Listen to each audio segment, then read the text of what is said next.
18 മലകൾക്ക് സമർപ്പണമായി അയ്യപ്പ വിഗ്രഹത്തിൽ 18,018 തേങ്ങയിൽ നിറച്ച നെയ്യഭിഷേകം.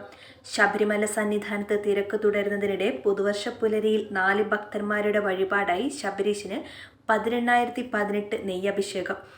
ബാംഗ്ലൂരിൽ നിന്നുള്ള 4 ഭക്തർ ചേർന്നാണ് വഴിപാടായി അയ്യപ്പസ്വാമിക്ക് 18,018 തേങ്ങയിൽ നിറച്ച നെയ്യഭിഷേകം സമർപ്പിച്ചത്. വിഷ്ണു ശരൺ ഭട്ട്, ഉണ്ണികൃഷ്ണൻ പോറ്റി, രമേശ് റാവു, ദൊരൈ എന്നിവരുടെ വഴിപാടായാണ് നെയ്യഭിഷേകം നടത്തിയത്. പുതുവത്സരാരംഭത്തിൽ ജനുവരി 1 പുലർച്ചെ 3 നട തുറന്ന് നിർമാല്യത്തിനും ദർശനത്തിനും പതിവ് അഭിഷേകത്തിന് ശേഷമാണ് നെയ്യഭിഷേകം നടത്തിയത്. തന്ത്രി കണ്ഠര് മഹേഷ് മോഹനരുടെ മുഖ്യ കാർമ്മികത്വത്തിൽ മേൽശാന്തി പി.എ. മഹേഷ് നമ്പൂതിരിയാണ് അഭിഷേകം നടത്തിയത്. രാവിലെ 3:30 മുതൽ 7 വരെയും രാവിലെ 8 മുതൽ 11:30 വരെയുമാണ് നെയ്യഭിഷേകം. രാവിലെ തന്ത്രിയുടെ കാർമ്മികത്വത്തിൽ ഗണപതി ഹോമം നടന്നു.